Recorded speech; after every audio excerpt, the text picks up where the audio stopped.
When Elena Carter stepped onto that rain-soaked Manhattan crosswalk, she thought she'd escaped her past. But the black convoy that screeched to a halt against the red light shattered that illusion in seconds. Victor Romano, the ruthless crime boss who once owned her heart and nearly destroyed her soul, emerged from the SUV, his dark eyes locking onto hers across 4 lanes of traffic. The wind pressed her coat tight against her body, and in that single, devastating moment, he saw everything. The curve of her belly, the secret she'd been hiding, the truth that would chain them together forever. She was 6 months pregnant with his child. Before we dive into this story of power, obsession, and the thin line between love and possession, hit that like button and drop a comment telling me what city you're watching from. I want to see how far this story travels. Now, let's begin where everything fell apart and where it might just come back together. The rain had started 3 blocks ago, light at first, then gradually building into the kind of downpour that turned Manhattan streets into rivers and sent pedestrians scrambling for cover. Elena Carter stood beneath the drugstore awning on the corner of Lexington and 53rd, watching the deluge and trying to convince herself that this was just weather, just water, just another February storm in a city that had seen thousands of them. But nothing felt simple anymore. Nothing felt safe. She adjusted the grocery bag in her arms, conscious of the way it partially obscured her midsection, a habit she'd developed over the past month as her body had begun to betray her secret. At 24 weeks, she could no longer pretend the changes were subtle. The pharmacist inside had noticed, his eyes dropping briefly to her belly before offering her a kind smile as he handed over the prenatal vitamins. Each interaction like that sent a spike of anxiety through her chest. Someone would notice. Someone would tell him. Someone would destroy the fragile new life she'd built. "Miss, you waiting for someone?" The drugstore security guard stood in the doorway, his tone gentle but questioning. "We're closing in 5 minutes." Elena shook her head. "No, I'm just waiting for the rain to let up. Doesn't look like it's planning to." He glanced at the sky, then back at her with concern. "You got far to go?" "Just to the subway." She forced a smile. "I'll be fine." But she wasn't fine. She hadn't been fine since the day she'd packed a single suitcase, withdrawn $2,000 from the account Victor didn't monitor, and disappeared into the sprawling anonymity of Brooklyn. 6 months of looking over her shoulder. 6 months of jumping at shadows. 6 months of building a life so quiet, so unremarkable, that no one would ever think to look for her there. And now she was carrying proof of everything she'd left behind. The security guard retreated inside, and Elena stepped out from under the awning. The rain hit her immediately, cold and sharp, soaking through her jacket within seconds. She pulled her coat tighter, a useless gesture that only emphasized what she was trying to hide, and started across Lexington toward the subway entrance. The crosswalk signal blinked white. She stepped off the curb. Halfway across the intersection, tires squealed against wet asphalt. Elena's head snapped up. A convoy of 3 black SUVs had blown through the red light, stopping in a perfect formation that blocked all 4 lanes of cross traffic. Horns blared. A taxi driver leaned out his window, shouting obscenities. But the SUVs didn't move. They just sat there, engines idling, dark and imposing as storm clouds. Elena froze in the middle of the crosswalk. Something cold and familiar slithered down her spine. She knew these vehicles. She knew what they meant. She'd spent 18 months learning to recognize the signs of his presence, the way prey learns to sense a predator. The rear door of the center SUV opened. A man stepped out into the rain. Victor Romano. Elena's breath stopped. The grocery bag slipped from her fingers, cans of soup and boxes of crackers spilling across the wet pavement. She couldn't move, couldn't think, couldn't do anything but stare as the man she'd fled, the man she'd loved and feared in equal measure, stood 20 feet away and looked directly at her. He wore a charcoal suit, perfectly tailored, the rain darkening his shoulders and slicking his black hair back from his face. At 36, Victor Romano commanded every room he entered with the kind of authority that didn't require violence, though everyone knew he was capable of it. His family controlled half the construction contracts in New York. Three-quarters of the shipping that came through Newark and countless other enterprises that existed in the gray spaces between legal and criminal. He was powerful, he was dangerous, and once she'd believed he loved her. Victor's dark eyes found hers across the distance. For a moment, neither of them moved. The rain poured down. Traffic roared around them. The city continued its chaotic symphony, but in that narrow corridor of space between them, everything went silent. Then the wind gusted, pressing Elena's wet coat flat against her body. The fabric molded to the unmistakable curve of her belly, 6 months of secret pregnancy suddenly visible, undeniable. Victor's expression didn't change. His face remained perfectly controlled, that mask of calm authority he wore like armor. But Elena saw his hands curl into fists at his sides, saw the muscle jump in his jaw, saw the flash of something, shock, rage, possessiveness, flicker through his eyes before he locked it down. He knew. Panic flooded Elena's system like ice water. She bent down, scrambling to gather the scattered groceries with shaking hands. A can rolled toward the gutter. She lunged for it, her movements clumsy and desperate. Behind her, she heard a car door open, the heavy thud of boots on wet pavement. "Elena!" His voice cut through the rain, deep and commanding. The same voice that had whispered endearments in the dark and issued orders that men died for. Hearing it again after 6 months sent a visceral shock through her entire body. She grabbed the last can, shoved it in the bag, and ran. "Elena, stop!" But she was already sprinting toward the opposite sidewalk, her coat flapping behind her, the grocery bag clutched against her chest. Her boots splashed through puddles, her heart hammered against her ribs. Behind her she heard Victor shout something in Italian, a command to his men, and then the sound of running footsteps. Elena hit the sidewalk and didn't slow down. She knew this neighborhood, had studied it during her months of hiding, mapping escape routes the way other people planned commutes. She ducked into a narrow alley between a dry cleaner and a bodega, her breath coming in ragged gasps. The alley was dark, slick with rain, garbage bags piled against one wall. She pushed past them, emerging onto a side street, and kept running. A black SUV screeched around the corner ahead of her. Elena skidded to a stop, reversed direction, and plunged into the stream of pedestrians on the main avenue. She used the crowd as cover, moving fast but trying not to draw attention, just another person hurrying through the rain. At the next intersection, she spotted the green globe of a subway entrance and made for it, taking the stairs down 2 at a time. The underground station was crowded with commuters escaping the storm. Elena wove between them, digging in her pocket for her MetroCard. Her hands were shaking so badly she could barely swipe it. The turnstile clicked. She pushed through and ran for the platform just as a downtown express train pulled in. The doors opened. Elena squeezed inside. The car was packed, bodies pressed together in the humid underground air. She pushed toward the center, putting as many people as possible between herself and the doors. Through the window, she scanned the platform, searching for any sign of Victor's men. Nothing. Just commuters. Just strangers. Just... A figure appeared at the top of the stairs. Tall, broad-shouldered, moving with predatory grace.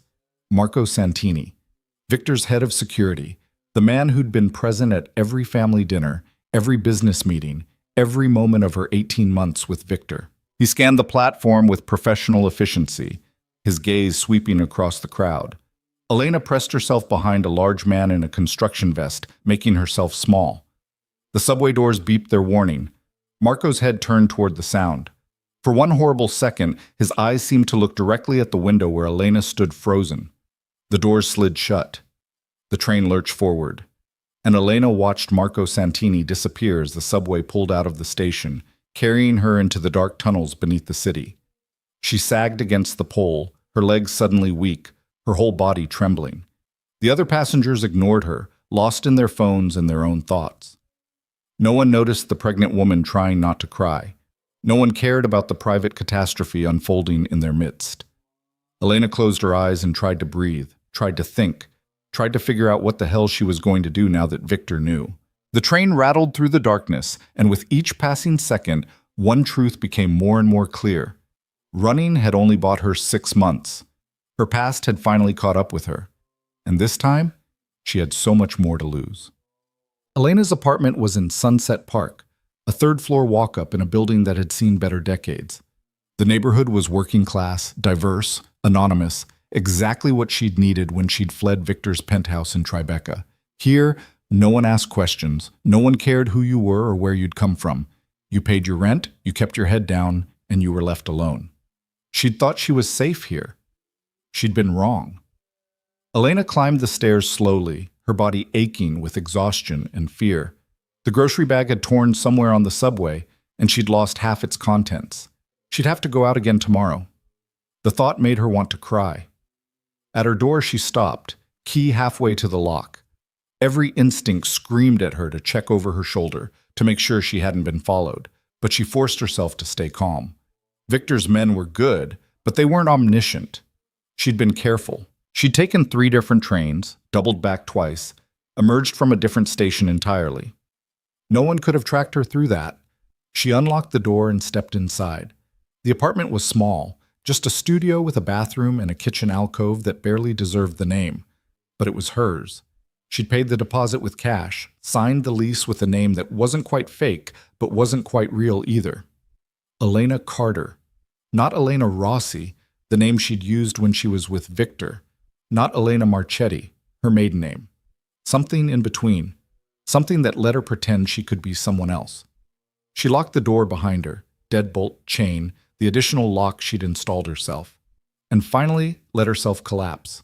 She sank onto the second-hand couch, still wearing her wet coat, and let the tears come. 6 months. She'd made it 6 months. She'd found a job doing remote bookkeeping for small businesses, work that kept her off the grid and let her save money. She'd found an obstetrician who accepted cash payments and didn't ask too many questions. She'd built a life, fragile and small, but a life nonetheless. And Victor had destroyed it in 30 seconds, just by looking at her across a rain-soaked street. Elena's hand moved to her belly, resting on the curve that had betrayed her. Inside, she felt the flutter of movement, stronger now at 24 weeks, more insistent. The babies. Because it wasn't just one. The ultrasound at 16 weeks had revealed the truth. Identical twins. 2 daughters, the technician had told her with a smile. 2 little girls. She'd cried then too. But those had been different tears. Complicated tears. She'd left Victor because staying had been slowly killing her, because his world was built on violence and control, because she'd needed to breathe and he'd been suffocating her. But she'd also left carrying pieces of him inside her, literal parts of their shared past that she couldn't escape no matter how far she ran. And now he knew. Elena pulled out her phone, an untraceable burner she'd bought at a convenience store in Queens. She had 3 contacts saved, her obstetrician, her landlord, and Sarah. Sarah Chen, her only friend from before, the only person who knew both versions of her life. They'd met in college, bonded over late-night study sessions, and a shared love of old movies. Sarah had been the one to help her leave, to give her cash and a place to stay for those first terrifying weeks. Sarah had been the one to tell her the truth she hadn't wanted to hear. That Victor Romano would never let her go. That men like him didn't lose what they considered theirs. The phone rang twice before Sarah answered. Elena, what's wrong? Even after 6 months, Sarah could still read her voice, could hear the panic. Elena's throat tightened. He saw me, Victor. He saw me, and he... Sarah, he knows. Silence. Then, where are you? Home, my apartment. I lost them. I made sure... It doesn't matter. Sarah's voice was sharp with fear. If he knows you're pregnant, he'll tear this city apart to find you. You need to leave. Now. Tonight. Leave and go where? Elena's voice broke. I have $200 in cash. I can't travel like this. I can't. Then you need to call him. What? You need to call Victor and tell him the truth before he finds out on his own. Sarah paused, and when she spoke again, her voice was softer. Elena, running made sense 6 months ago when you were alone. But you're not alone anymore. And if Victor finds you before you talk to him, if he thinks you've been hiding his children... She didn't finish the sentence. She didn't have to. They both knew what Victor Romano was capable of when someone took what was his. Elena closed her eyes. I can't go back to that life. Maybe you don't have to. Maybe if you're honest with him, if you set boundaries, Victor doesn't do boundaries. He does possession. The words came out bitter, edged with old pain. That's all I ever was to him. a thing he owned. Then tell him that. Sarah's voice turned fierce. Tell him everything. Tell him why you left, what you need, what you're afraid of. Make him hear you, because the alternative is letting him write the narrative, and we both know how that ends. Elena opened her eyes, staring at the water-stained ceiling of her tiny apartment. Sarah was right. She'd known it from the moment Victor's eyes had locked onto hers across that intersection. There was no running from this, no hiding. The only path forward was through. Okay, she whispered. Okay, I'll figure something out. Do it soon, please. Sarah paused. And Elena? Whatever happens, I'm here. You're not alone. They said goodbye, and Elena set the phone down on the couch beside her. Her hand found her belly again, tracing the curve where her daughters grew. She thought about the man she'd fallen in love with 3 years ago, the one who'd made her laugh, who'd shown her a world of art galleries and private concerts, who'd looked at her like she was the only thing in the universe that mattered. Then she thought about the man that version of Victor had become. Or maybe the man he'd always been underneath. The one whose business associates disappeared. The one whose anger was a physical force. The one who'd loved her like a hurricane, all-consuming and destructive, beautiful and terrifying in equal measure. Which Victor would she get if she reached out to him? Which version of the man she'd loved and fled would show up at her door? Elena didn't know, but Sarah was right about one thing. She was going to find out, one way or another. Better to control the terms of that meeting than to wait for Victor to control them for her. She pulled herself off the couch and walked to the window. Rain still fell, blurring the lights of Brooklyn into watercolor smears. Somewhere out there in the city, Victor was searching for her, mobilizing resources, calling in favors, using every tool at his disposal to find the woman who disappeared 6 months ago and reappeared pregnant with his children. Elena pressed her forehead against the cold glass. Tomorrow, she decided. Tomorrow she would figure out how to contact him. Tonight, she just needed to survive the fear. Behind her, someone knocked on the door. Elena spun around, her heart lurching. Who is it? No answer. Just another knock, heavier this time, insistent. I said, who is it? Her voice came out shakier now. She moved toward the door, staying to the side, out of the line of sight from the peephole. If you don't answer, I'm calling the police. A pause. Then a voice muffled through the wood. Mrs. Romano, please open the door. Mrs. Romano, a name she'd carried for exactly 5 months before she'd left. They'd married in a small ceremony, small by Romano family standards anyway, which still meant 200 guests and a reception that cost more than most people's houses. Victor had insisted on it, had wanted the world to know she belonged to him. She'd said yes because she'd loved him, because she'd thought marriage meant partnership, meant building something together. She'd learned the truth quickly enough. I don't go by that name, Elena called through the door, even as her hand shook. You have the wrong apartment. Please, Mrs. The voice corrected itself. Miss Carter, Mr. Romano sent me to ensure your safety. He's very concerned. He just wants to talk. Elena's mind raced. They'd found her in less than 4 hours. 4 hours. She'd underestimated him, underestimated his reach, his resources, his absolute refusal to accept limits of any kind. Tell Mr. Romano that if he wants to talk, he can call like a normal person. He's here. The words sent ice through Elena's veins. What? Mr. Romano is downstairs in his car. He's respectfully requesting a few moments of your time. He asks that you not make this difficult.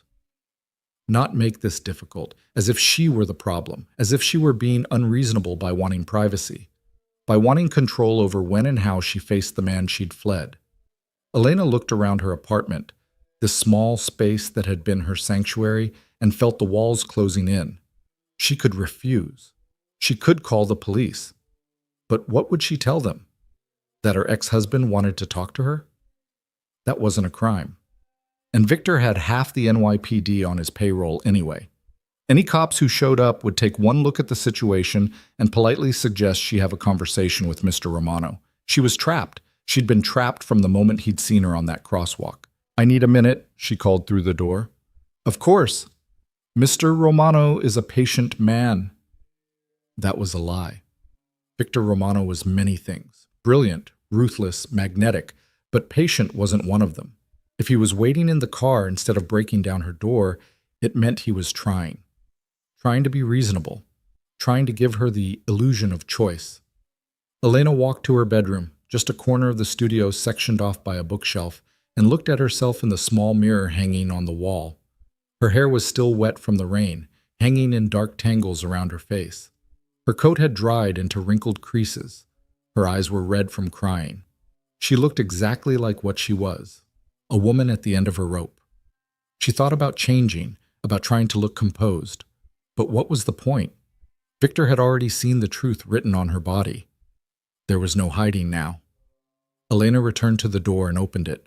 In the hallway stood Marco Santini and another man she recognized, Paolo, one of Victor's drivers. Both wore dark suits and carefully neutral expressions. Marco was in his 40s, graying at the temples, with the kind of face that had seen too much and learned to show nothing. He'd always been polite to her, in that distant way of men who worked in violence. "Miss Carter." Marco inclined his head respectfully. "Thank you. Mr. Romano is waiting." She wanted to tell them she wasn't going anywhere, wanted to slam the door and pretend this wasn't happening. Instead, she heard herself say, "I need to get my coat." She retrieved it from where she'd thrown it over a chair, pulled it on, and stepped into the hallway. Marco and Paolo fell into step on either side of her, not touching, not crowding, but making it clear that running was no longer an option. They descended the stairs in silence. Outside, the rain had slowed to a drizzle, the streets slick and reflecting the amber glow of streetlights. A black SUV idled at the curb, its engine purring. Marco moved ahead and opened the rear door. Elena hesitated at the threshold, her heart pounding so hard she could feel it in her throat. "Miss Carter," Marco said gently, "he's just going to talk, that's all." Just going to talk, right. Because Victor Romano was known for his restraint. Elena ducked her head and climbed into the SUV. The interior was all black leather and tinted windows, warm despite the February cold outside. And sitting in the far seat, looking at her with an expression she couldn't read, was Victor. He'd changed out of the suit from earlier. Now he wore dark slacks and a charcoal sweater that made his eyes look almost black. His hair had dried, falling across his forehead in a way that made him look younger, more like the man she'd fallen in love with. But there was nothing young about the intensity in his gaze, the controlled tension in his posture. Marco closed the door. The sound of it latching felt final, like a cell door closing. For a long moment, neither of them spoke. The silence stretched out, heavy with everything unsaid, everything broken between them. Elena pressed herself against the door, maintaining as much distance as the space allowed. Her hand instinctively moved to her belly, protective. Victor's eyes tracked the movement. His jaw tightened. When he finally spoke, his voice was rough, barely controlled. "How far along?" Elena's throat felt like sandpaper. 24 weeks. 6 months. He did the math quickly, his expression darkening. "You were pregnant when you left." "I didn't know then." The words came out defensive. "I found out 2 weeks later." "And you didn't think I deserved to know?" "I didn't think a lot of things, Victor." Her voice cracked. "I didn't think you'd find me. I didn't think I could hide a pregnancy forever. I didn't think—" She stopped, swallowing hard. "I was trying to figure it out." "Figure it out?" He repeated the words like they were foreign. "You were going to figure out what to do about my child without telling me I had a child?" "Children." The words slipped out before she could stop it. "Twins. Girls." The impact of that statement was visible. Victor's face went through a series of expressions: shock, wonder, something that looked almost like pain, before settling back into that controlled mask. But his hands, resting on his knees, curled into fists. "Twins," he said, his voice barely above a whisper. "Daughters." Elena watched him wrestle with the information, saw the wheels turning behind his eyes. This was Victor at his most dangerous, not when he was angry, but when he was thinking, calculating, planning his next move. "I want to be clear about something," he said finally, his voice dropping into that tone of absolute authority she remembered too well. "Those children are mine. You are—" He stopped himself, reconsidered his words. "We need to discuss how this is going to work." "There's nothing to discuss." Elena forced steel into her voice. even though her whole body was shaking. I left for a reason, Victor. Your world, your life. It's not safe for children. It's not safe for me. My world? His eyes flashed. 6 months ago, you lived in my world just fine. You didn't seem to mind the safety, the comfort, the life I provided. I minded being a prisoner. The words burst out of her, carried on 6 months of suppressed anger and fear. I minded being watched every second. I minded having my every decision controlled. I minded being treated like a possession instead of a person. I protected you. You suffocated me. The explosion of her voice seemed to fill the SUV. Victor stared at her, and for a moment she saw something like hurt cross his face. Then it was gone, replaced by cold fury. I loved you, he said, each word precise and cutting. Everything I did was because I loved you. Your kind of love almost destroyed me. Elena's voice shook, but she didn't back down. Do you have any idea what it was like? Living in that penthouse, surrounded by guards, monitored everywhere I went? You said it was for my protection, but it was really just control. Your control. And I tried, Victor. I tried to talk to you, to tell you I needed space, needed freedom, but you never listened. You just... Her voice broke. You just kept tightening the grip until I couldn't breathe. Silence fell between them, sharp and painful. Outside, through the tinted windows, Elena could see her building, the lit windows of her neighbors' apartments. Normal lives. Simple lives. Everything she'd been trying to build. Is that really what you think? Victor's voice was quiet now, dangerous in its restraint. That I didn't love you? That everything I did was about control? I think your love and your need to control are so tangled up you can't tell them apart anymore. Elena met his eyes. I think you loved me the way you love everything else, by owning it completely. Victor flinched.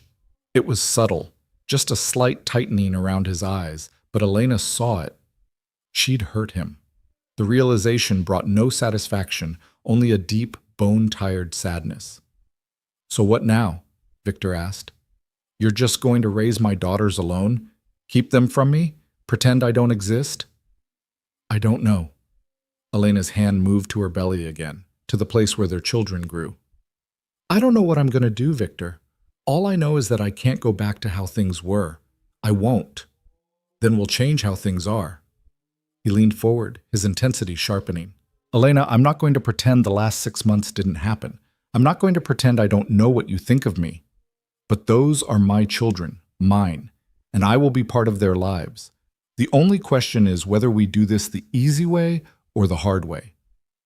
Is that a threat? It's a fact. His voice was granite. You know what I'm capable of. You know the resources I have. I could take you to court. I could tie you up in legal battles for years. I could make your life very, very difficult. He paused, and when he spoke again, his voice softened just slightly. Or we could find a way to work together. For them. Elena stared at him, at the man she'd loved and feared and felt the trap closing around her. He was right, and they both knew it. Victor Romano didn't make idle threats. If she fought him, he would bury her. If she ran, he would find her. The only option left was negotiation. I want things in writing, she said. Legal agreements, boundaries, rules. Fine. I want my own place. Not with you. Not controlled by you. His jaw tightened, but he nodded. Acceptable. I want to be part of decisions about their lives. Real partnership, Victor.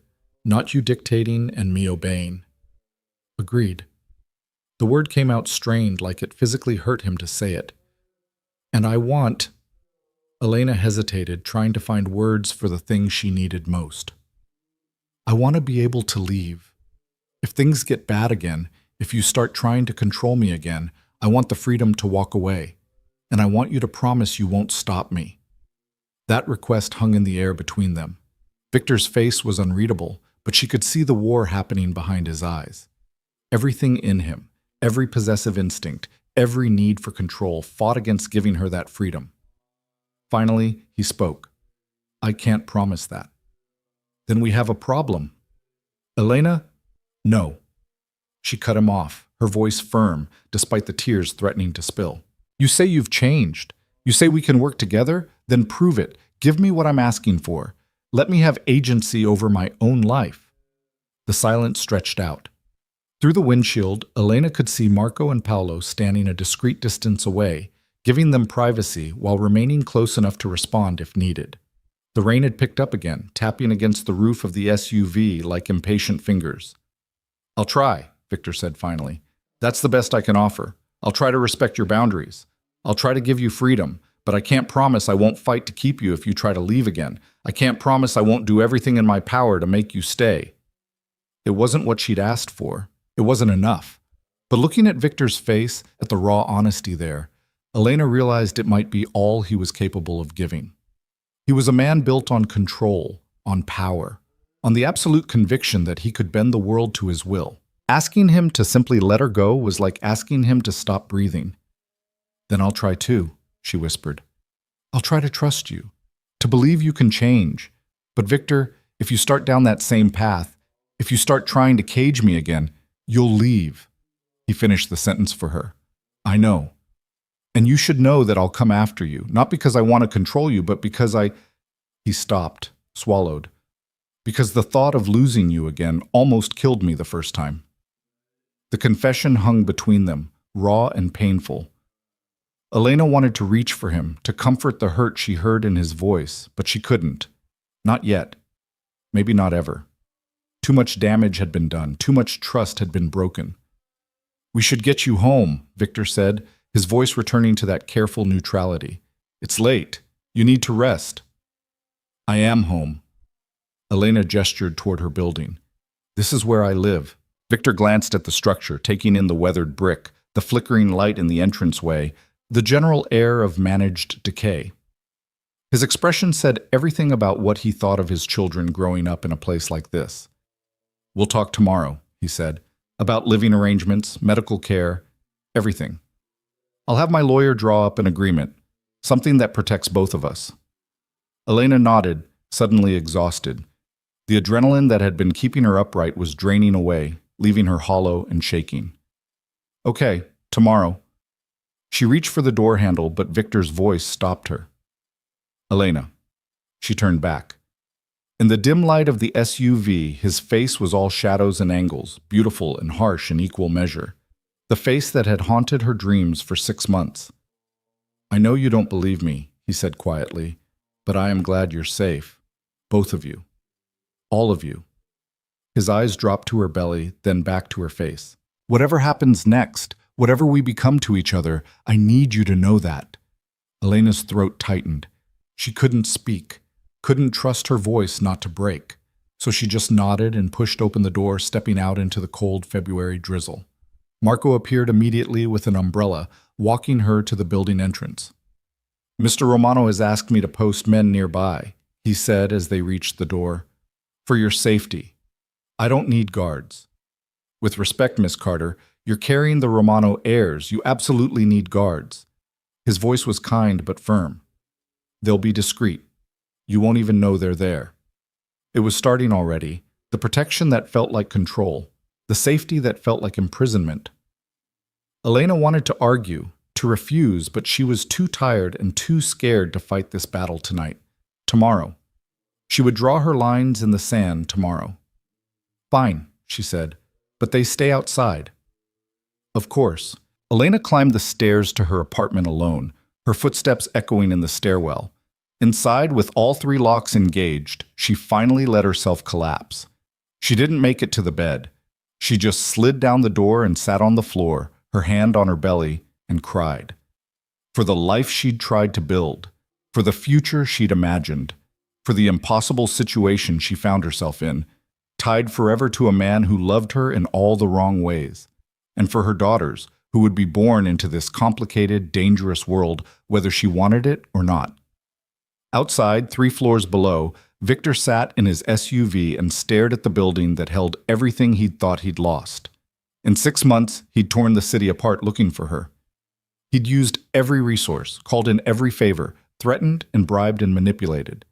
And in the end, she'd just appeared, like a ghost materializing on a rain-soaked crosswalk, carrying his children, twins, daughters. The knowledge sat in his chest like something alive, terrifying and exhilarating in equal measure. He'd never imagined himself as a father. His life didn't leave room for that kind of vulnerability, that kind of weakness. Children were leverage, were targets, were liabilities in his world, but they were also his. And nothing, not Elena's fear, not her resistance, not the impossible distance between what he was and what she needed him to be, would stop him from claiming what was his. Marco appeared at the window. Victor rolled it down. "She's inside," Marco reported. "I've positioned 2 men in the building across the street and 1 on the corner. We'll rotate shifts every 6 hours." "Good. No one gets near her. No one even looks at that building without us knowing about it." "Understood." Marco hesitated. "Sir, if I may, she's afraid of you." "I know." "If you push too hard—" "I know, Marco." Victor's voice sharpened. "I'm aware of the situation. I'm aware of what I stand to lose." Marco nodded and stepped back. The window rolled up. In the silence of the SUV, Victor allowed himself one moment of weakness, one moment where he wasn't the ruthless head of the Romano family, wasn't the man who controlled an empire built on violence and fear. In that moment, he was just a man who'd lost the woman he loved and just found out he was about to be a father. His hand moved to his chest, pressing against the place where his heart beat too fast, where something that felt dangerously like hope was beginning to bloom. Tomorrow, he would start fixing this. Tomorrow, he would show Elena he could change, could be what she needed. Tomorrow, he would begin building a future that could hold all of them, him, Elena, and the 2 daughters who didn't yet know how completely they'd already changed everything. But tonight, he just sat in the rain and the dark, looking up at the window where a single light burned, and tried to figure out how to love someone without destroying them in the process. It was, he thought, going to be the hardest thing he'd ever done. And Victor Romano had never walked away from a challenge in his life. The morning came too quickly, pale winter light filtering through the thin curtains of Elena's apartment. She'd barely slept, her mind spinning through scenarios and conversations, each one ending badly. At some point near dawn, she'd felt the twins moving, their kicks gentle but insistent, as if reminding her that this wasn't just about her anymore. Everything she did now, every choice she made, would shape their lives. She was making coffee, decaf, a concession to pregnancy she resented every morning when her phone buzzed. Not the burner. Her old phone, the one she'd kept turned off in a drawer for 6 months, too afraid to power it on because she knew Victor could track it. Somehow, impossibly, it was on now, plugged into a charger she hadn't put there, fully charged and displaying a single text message from a number she'd never forgotten. "My lawyer will be at your apartment at 10 a.m. Her name is Catherine Wright. She's worked with difficult negotiations before. She'll be fair." Elena stared at the message, her hand shaking. He'd been in her apartment. While she slept, while she was vulnerable and unaware, Victor's people had entered her home, plugged in her phone, and left. The violation of it made her stomach turn. But underneath the anger was something else. Fear. Because the message was clear. He could reach her anywhere. Locks and doors meant nothing. She typed back with trembling fingers. "You had no right to come into my home." The response came immediately. "I had every right. You're carrying my children. Your safety is my concern. The locks on your door wouldn't stop a determined teenager. I've arranged for better ones. The locksmith will arrive at 9. Elena wanted to throw the phone across the room. Instead, she forced herself to breathe, to think tactically. Victor was already moving, already reshaping the world to fit his vision of how this should go. If she didn't establish boundaries now, immediately, she'd wake up one day and find herself back in that gilded cage, only this time with 2 babies to protect. "I don't want your locks. I don't want your security. I want to be left alone." That's not an option anymore. 10 a.m., Elena. Please be dressed. The please didn't soften the command. If anything, it made it worse. A thin veneer of courtesy over pure control. Elena set the phone down and pressed her palms against her eyes, fighting back tears of frustration. This was exactly what she'd been afraid of. Less than 12 hours, and he was already dictating her schedule, making decisions about her life, treating her like property to be secured. At 8:30, there was a knock at the door. Elena checked the peephole and saw a young woman in work clothes holding a toolbox. Behind her stood one of Victor's men, the same one from last night. Paolo. Miss Carter, the woman called. I'm here to upgrade your locks. Mister? Romano sent me. I didn't ask for new locks. I understand, ma'am, but Mr. Romano was very clear. These locks are a safety issue. It'll take 30 minutes, tops, and then we'll be out of your hair. Elena closed her eyes. She could refuse, she could send them away, but they'd just come back, or Victor would show up himself, and she'd end up having this fight a dozen times. Pick your battles, Sarah had told her once. Save your energy for the wars that matter. She opened the door. 30 minutes, and he doesn't get a key. The locksmith smiled. Already been told, ma'am. You get the only copies, 3 of them. It was a small concession, but it felt like a victory. Elena stepped aside and let the woman work, watching as she removed the cheap hardware store locks and replaced them with heavy-duty deadbolts, the kind you saw in bank vaults. Paolo stood in the hallway, keeping watch, his presence a constant reminder that privacy was an illusion now. All set, the locksmith announced 25 minutes later. She handed Elena 3 gleaming keys. These are pick-resistant, drill-resistant, and the deadbolts have a 5-pin tumbler system. Nobody's getting through these without serious equipment and time. Thank you, Elena said, even though gratitude felt wrong. She hadn't wanted this, but looking at the solid new locks, she couldn't deny feeling slightly safer. Slightly. The locksmith left. Paolo remained. Miss Carter, I'll be outside if you need anything. Mr. Romano's orders are that you're not to be disturbed, but I'm here if there's an emergency. I don't need a babysitter. No, ma'am, you need a bodyguard. There's a difference. His voice was respectful, but firm. Mr. Romano has enemies. Some of them would be very interested to know about you and the babies. My job is to make sure they never get the chance to act on that interest. The reality of it hit Elena like cold water. She'd been so focused on escaping Victor's control that she'd almost forgotten the other dangers that came with being connected to him. The rival families, the federal investigations, the constant threat of violence that hung over everything he touched. Her daughters would be born into that world. They would be targets from their first breath. How long have you worked for him? She asked quietly. 8 years, ma'am. Have you ever seen him change, compromise? Paolo considered the question carefully. Mr. Romano is difficult. He doesn't bend easy, but I've also never seen him like he was last night. In 8 years, I've never seen him scared.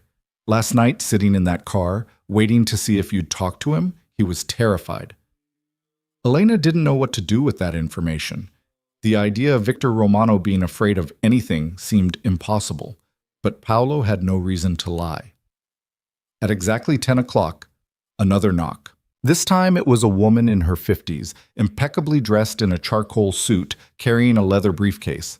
She had sharp eyes behind designer glasses and the kind of presence that suggested she didn't waste time on nonsense. Miss Carter, I'm Catherine Wright. May I come in? Elena stepped aside. Catherine entered, taking in the small apartment with a quick, assessing glance that revealed nothing of her thoughts. Paolo closed the door behind her, remaining outside. Thank you for seeing me, Catherine said, setting her briefcase on the small table that served as Elena's dining area. I understand this situation is complicated. My goal this morning is to help both you and Mr. Romano establish a framework that protects everyone's interests, particularly those of the children. You work for Victor. I work for the Romano family, which now includes you and your daughters. Catherine's voice was crisp but not unkind. My job is to ensure legal protections are in place. That benefits you as much as it benefits Mr. Romano. Elena sat down across from her, wary. What kind of protections? Catherine opened her briefcase and withdrew a thick folder. Let's start with the basics. Prenatal care. Mr. Romano is concerned about the quality of medical attention you're receiving.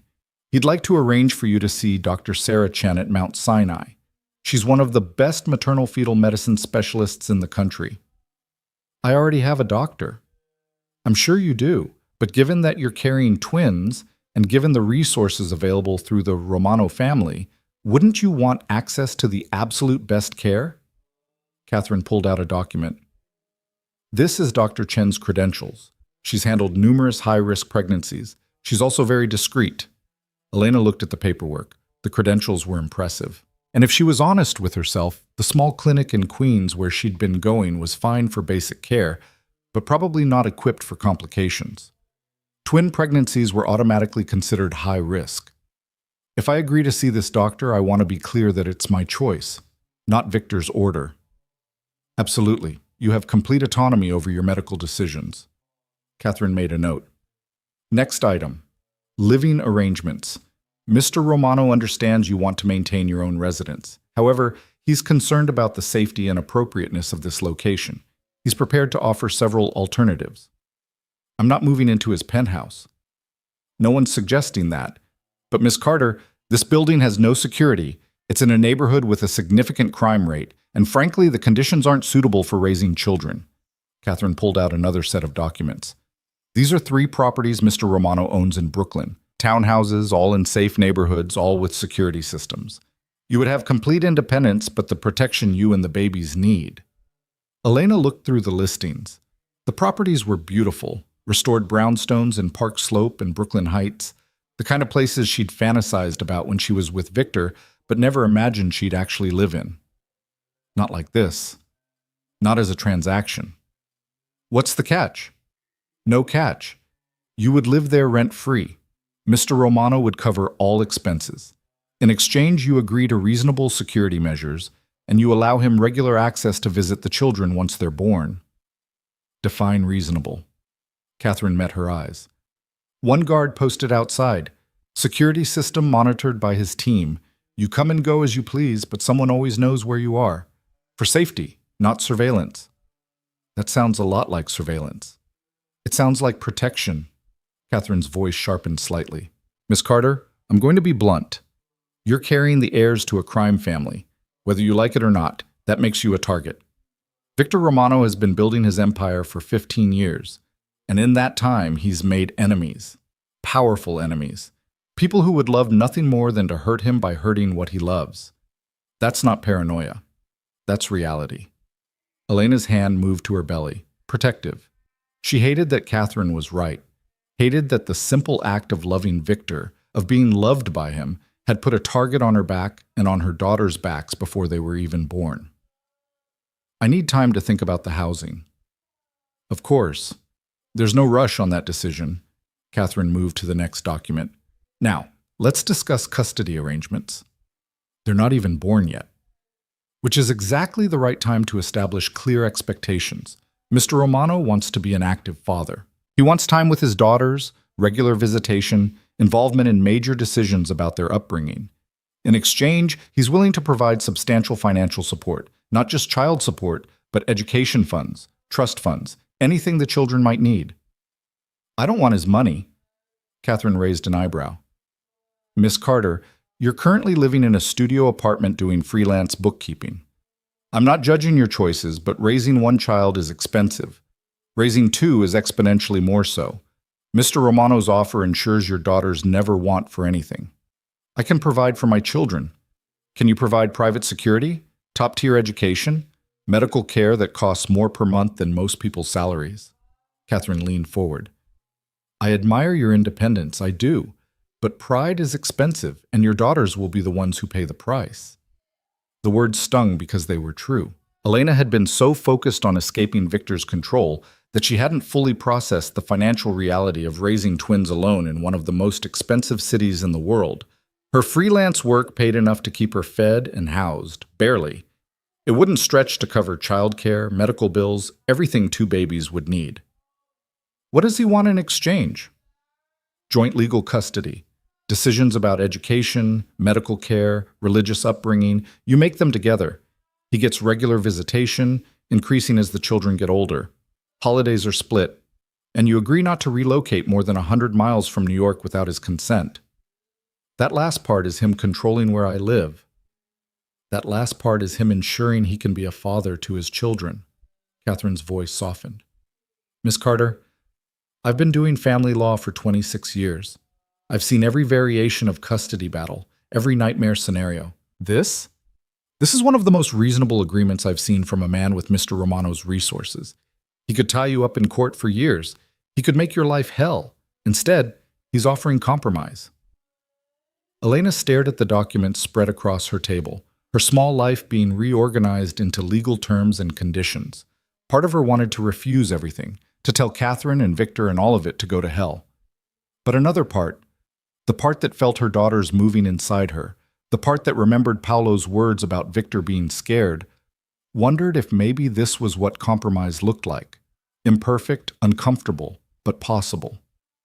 "I want changes," she said finally. "To the custody agreement. I want final say on medical decisions. I want the right to relocate if I have legitimate safety concerns. And I want it in writing that he can't use his resources to manipulate or control me." Catherine smiled. It was a small smile, but genuine. "Those are all reasonable requests. I'll draft an amendment. Is there anything else?" "Yes. I want therapy. For both of us. If we're going to co-parent, if we're going to be in each other's lives, we need help learning how to communicate without destroying each other." "I'll add that to the agreement." Catherine made notes. "Mr. Romano may resist that particular clause." "Then he doesn't get what he wants." Elena's voice was firm. "That's non-negotiable." They spent the next hour going through details, line by line, Elena questioning everything, Catherine explaining the legal implications. By the time they finished, Elena's head was throbbing and she was exhausted, but she also felt something she hadn't felt in months, a sense of agency. She was negotiating. She was setting terms. She wasn't just a victim of Victor's will. Catherine packed up her documents. "I'll have a revised agreement drafted by tomorrow. Once you've reviewed it and approved the changes, we can schedule a formal signing. In the meantime, I'd recommend you think seriously about the housing situation. This apartment really isn't suitable." "I'll think about it." "Good." Catherine paused at the door. "Miss Carter, for what it's worth, I think you're being very brave. It takes strength to stand up to a man like Victor Romano. Most people just fold." "I tried folding," Elena said quietly. "It almost killed me." After Catherine left, Elena sat alone in her apartment, staring at the business card the lawyer had left behind. Through the window she could see Paolo's replacement, a different guard, younger, standing on the corner with the studied casualness of someone trying not to look like they were watching her building. Her phone buzzed. "Victor." "How did the meeting go?" Elena typed back, "Your lawyer is terrifying." "She's very good at her job. Did you agree to the medical care?" "I'll think about it." "Elena, this isn't something to think about. You need the best prenatal care available." She could feel her temper rising. This was exactly the problem. He couldn't just suggest something, couldn't just offer help. He had to push, had to insist, had to make it an order disguised as concern. "I said I'll think about it. That means I'll think about it. Not that you get to decide for me." A pause. Then, "You're right. I'm sorry. Take your time." Elena stared at the phone. Victor Romano apologizing was so rare it felt like a trick. But Catherine had said he was trying. Paolo had said he was scared. Maybe, impossibly, he was actually capable of change. Her phone buzzed again. "Can I see you tonight? Just dinner. We can talk about the agreement, about what you want to change." "I don't think that's a good idea." "Please, no pressure, no agenda, just two people who need to figure out how to be in each other's lives." Elena closed her eyes. Every instinct screamed at her to say no, to maintain distance, to protect herself, but they were going to be connected forever now. They needed to learn how to be in the same room without it turning into a war. "Somewhere public," she typed, "and I leave when I want to leave." "Anywhere you want. You pick the place." She named a small Italian restaurant in her neighborhood, nothing fancy, just a place where she'd feel safe. Victor agreed immediately, and they set a time for 7. After the exchange ended, Elena sat holding her phone and wondering if she'd just made a terrible mistake. At 6:30, she stood in front of her small closet, trying to figure out what to wear to dinner with your ex-husband, who was also the father of your unborn children and also a crime boss. Everything felt wrong, too formal, too casual, too much like she was trying to impress him or too much like she didn't care. Finally, she settled on a simple black dress that accommodated her growing belly and a cardigan. Nothing special, just dinner. The restaurant was a 10-minute walk, but Paolo, or his replacement, a man who'd introduced himself as Dominic, insisted on driving her. Elena didn't have the energy to argue. She sat in the back of the black SUV and watched her neighborhood slide past, thinking about all the time she'd walked these streets alone. Anonymous. Free. Victor was waiting outside the restaurant when they arrived. He wore dark jeans and a black sweater, casual by his standards, and he looked nervous. Actually nervous. His hands were in his pockets, his shoulders tense, his eyes scanning the street until they landed on the SUV. Dominic opened Elena's door. She stepped out, and Victor immediately moved toward her, then stopped himself, clearly fighting the urge to reach for her. Instead, he just said, "Thank you for coming." "I'm here for them," Elena said, gesturing to her belly. "Not for you. Let's be clear about that." Something flickered across his face. Hurt, maybe, or resignation. "I understand." Inside, the restaurant was warm and dimly lit, the kind of place that served huge portions and didn't care if you lingered over your meal. The owner, an older Italian woman named Rosa, greeted them with a smile that faltered when she recognized Victor. Everyone in the neighborhood knew who the Romanos were. You didn't run a business in New York without knowing. "Mr. Romano," Rosa said carefully, "we're honored. Please, the back table." They were seated in a corner that offered privacy while still being visible to the other diners. Elena appreciated that. No isolated rooms, no opportunities for Victor to turn this into something she couldn't escape. Dominic took a position near the front, trying to blend in and failing spectacularly. For a long moment, neither of them spoke. Victor studied the menu like it was a contract he was negotiating. Elena watched him, this man she'd loved and fled, and tried to reconcile the different versions of him in her mind. The attentive boyfriend who'd surprised her with weekend trips to Paris, the controlling husband who'd monitored her every movement, the terrified father-to-be sitting across from her now. "Catherine said you want changes to the agreement," Victor said finally, setting down the menu. "I want you to know I'm willing to negotiate. Really negotiate, not just pretend to and then do what I want anyway." "That's a low bar, Victor." "I know." He met her eyes. "I know what I was like. I know what I put you through. And I know saying I'm sorry doesn't fix any of it. But I am sorry for all of it." Elena felt her throat tighten. She'd imagined this conversation 1,000 times during her 6 months away. Imagined him apologizing. Imagined it feeling like victory. But sitting here now, seeing the genuine regret in his face, it just felt sad. Sad for what they'd destroyed, for what they'd been and could never be again. "Why?" she asked. "Why did you do it? Why did you have to control everything?" Victor was quiet for a long time. When he spoke, his voice was low, almost inaudible. "My father died when I was 15. Someone planted a bomb in his car. I watched the whole thing. I was supposed to be in that car with him, but I'd forgotten something and run back inside. I saw the explosion from the window." Elena's hand moved to her mouth. She'd known Victor's father had died, but she'd never known the details. He'd never talked about it. "After that, my uncle took over the family business. He was cruel, paranoid. He saw threats everywhere. And half the time he was right. People died. People I knew. People I cared about. And I learned that the only way to survive in this world was to control everything, to never let your guard down, to never trust that anything was safe unless you'd personally made it safe." Victor's hands clenched on the table. "When I met you, when I fell in love with you, it terrified me. Because you were this thing I couldn't control, this variable I couldn't account for. And instead of letting you be free, instead of trusting that you'd stay because you wanted to, I tried to lock you down, make you safe by making you mine. You made me a prisoner." "I know. And I told myself it was love, that I was protecting you, but really, I was just trying to control my own fear." He looked up at her. "Elena, I can't promise I won't be scared. I can't promise I won't want to wrap you and our daughters in every protection I can buy. But I'm trying to understand that safety and control aren't the same thing. That loving you means trusting you to make your own choices, even when those choices scare the hell out of me." The waitress appeared and they ordered, more to have something to do with their hands than because either of them was particularly hungry. After she left, Elena said, "I need you to understand something. I didn't leave because I stopped loving you. I left because staying was killing me. Every day I felt a little smaller, a little less myself. And I knew if I didn't get out, there wouldn't be anything left of me. I understand that now. Victor's voice was rough. I didn't then. When you left, I thought you'd just come back. I thought you'd realize you couldn't make it without me and you'd come home.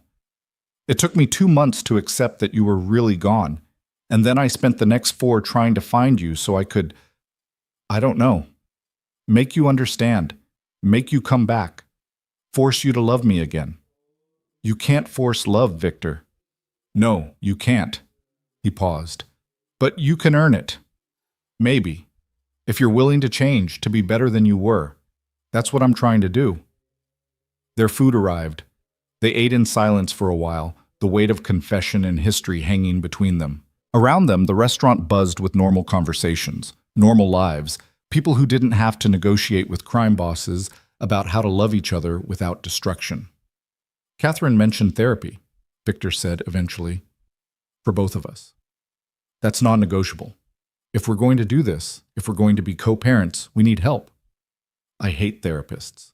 I know, you're going anyway. A small smile tugged at the corner of his mouth.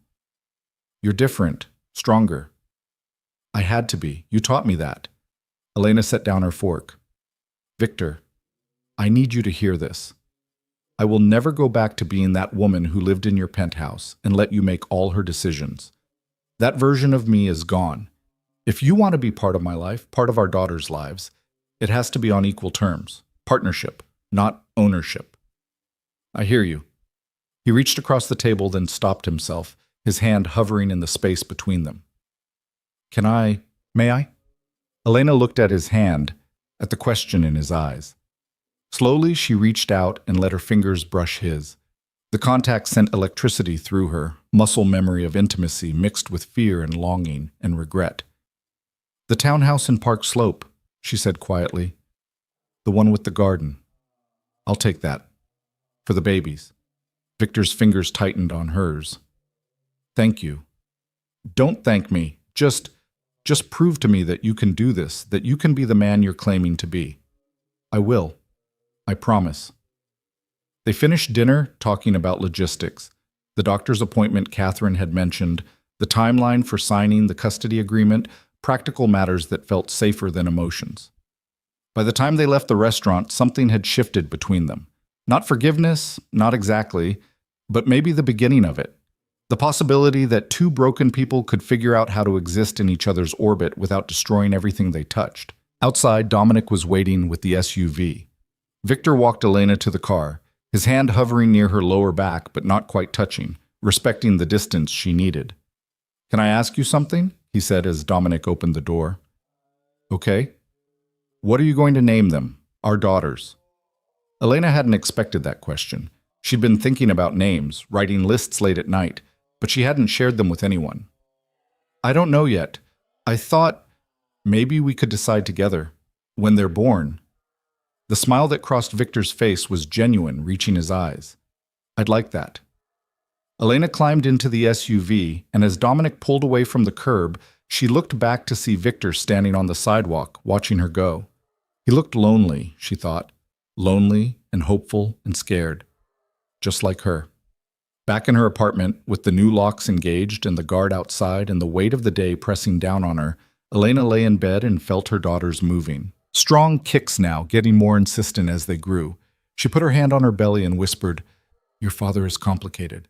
He's dangerous and controlling, and sometimes I think loving him is the worst decision I ever made. But he's trying, and maybe that's enough. Maybe that's all we can ask for. The babies kicked in response, and Elena closed her eyes. And for the first time in 6 months, she let herself believe that maybe, impossibly, this could work. That maybe Victor could change. That maybe they could build something new from the ruins of what they'd destroyed. It was a fragile hope. But it was hope nonetheless. And right now, that was all she had. The townhouse in Park Slope was everything Elena had dreamed of and everything she'd feared accepting. 3 stories of restored brownstone, with original hardwood floors and crown molding, floor-to-ceiling windows that let in streams of morning light, and a small garden out back where she could already imagine her daughters playing someday. It was beautiful. It was generous. And it came with strings, invisible but undeniable, tying her back to Victor in ways that made her chest tighten every time she walked through the renovated kitchen or stood in the nursery he'd had professionally designed before she'd even agreed to move in. 2 weeks had passed since their dinner at the Italian restaurant. 2 weeks of lawyers and negotiations, of doctor's appointments with the specialist Victor had insisted on, of slowly, carefully learning to exist in each other's presence without the conversations exploding into accusations and old wounds. Doctor. Sarah Chen had confirmed what Elena already suspected. The twin pregnancy was high risk, her blood pressure creeping upward in ways that concerned everyone. Bed rest wasn't ordered yet, but it was hovering as a possibility. Another way her body was betraying her desire for independence. She'd signed the custody agreement 3 days ago, sitting in Catherine Wright's office with Victor across the table, both of them treating it like the treaty it was. Joint legal custody. Generous financial support that Elena had stopped pretending she didn't desperately need. Visitation rights that felt reasonable on paper, but filled her with anxiety in practice. And the therapy clause, which Victor had agreed to with visible reluctance, his jaw tight as he signed his name. Their first session was scheduled for tomorrow. Elena was dreading it. Now she stood in the nursery, surrounded by boxes she was supposed to be unpacking, and tried to make this feel like home. 2 cribs, white and pristine, already assembled. A changing table stocked with diapers and supplies she hadn't bought. A rocking chair positioned near the window, comfortable and inviting. Everything perfect. Everything chosen without her input, appearing like magic while she'd been at a prenatal appointment. Her phone buzzed. Victor. How's the unpacking going? Elena looked around at the chaos of half-opened boxes, at her meager possessions trying to fill a space 3 times the size of her old apartment. Slowly. Do you need help? I can send people. No, I need to do this myself. She paused, then added, but thank you for asking instead of just doing it. I'm learning. There was a smile in his voice. There's a security briefing at 3 p.m. Marco will go over the house systems with you. Please don't skip it. I wasn't planning to. Good. And Elena? His tone shifted, became more serious. I know this is hard.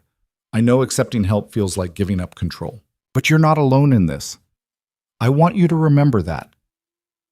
After they hung up, Elena sat in the rocking chair and closed her eyes.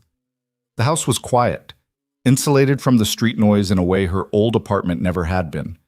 Through the walls, she could hear nothing. No neighbors arguing, no footsteps overhead, no sirens passing outside. Just silence and the sound of her own breathing and the flutter of movement in her belly. She was 28 weeks now. The babies were growing faster, their kicks stronger, their presence impossible to ignore. Sometimes, late at night, she'd lie awake and feel them moving and wonder what kind of world she was bringing them into. A world where their father was Victor Romano. A world where armed guards were a necessity, not paranoia. A world where violence lurked at the edges of every beautiful thing. At 3 o'clock, Marco arrived with another man Elena didn't recognize, both of them carrying tablets and looking professional. Marco had been nothing but respectful since that night on the crosswalk, his manner courteous but distant, treating her like the job she essentially was, a principal to be protected. Miss Carter, Marco said, nodding. This is James Reeves. He's going to walk you through the security system while I cover protocols. For the next hour, they showed her everything. The cameras covering every entrance, the reinforced doors and windows, the panic buttons installed in every room, including the bathrooms, the safe room in the basement stocked with supplies and communications equipment, the escape routes, the emergency contacts. It was overwhelming and terrifying, and somehow exactly what she'd expected. The system is monitored 24/7, James explained, pulling up the interface on her phone. You'll get alerts for any unusual activity. You can check the cameras any time, and there's always someone watching remotely, just in case. Someone watching, Elena repeated. You mean someone watching me? James had the grace to look uncomfortable. We're watching the perimeter, Miss Carter. Not you. There's no cameras inside the house except in the entrance hall and the stairwell. Your privacy is respected. Except I'll never actually be alone. Marco stepped forward. With respect, you shouldn't be alone. Not at this stage of pregnancy, and not given the circumstances. What if something happened? What if you fell, or went into early labor, or... I understand the reasoning, Elena cut him off. That doesn't mean I have to like it. No one expects you to like it. But Mr. Romano has enemies. Real ones. People who would hurt you to get to him. Marco's voice was gentle but firm. I know you value your independence. I respect that. But your safety, and your daughter's safety, has to come first. He was right, and Elena hated it. Hated that her choices had led her here, to this beautiful prison wrapped in concern and protection. Hated that loving Victor, even briefly, had marked her permanently as a target. After they left, she wandered through the house, testing the new knowledge of locks and cameras and panic buttons. In the kitchen, she found the refrigerator fully stocked with healthy food, prenatal-approved meals already prepared and labeled. In the bathroom, expensive lotions and oils for pregnancy appeared alongside her drugstore products. In the bedroom, the bed had been made with sheets that probably cost more than her entire wardrobe. Victor's touch was everywhere, generous and suffocating in equal measure. That evening, Sarah came over with Chinese takeout and a bottle of sparkling cider, settling onto the couch with the ease of someone determined to pretend everything was normal. This place is incredible, Sarah said, looking around.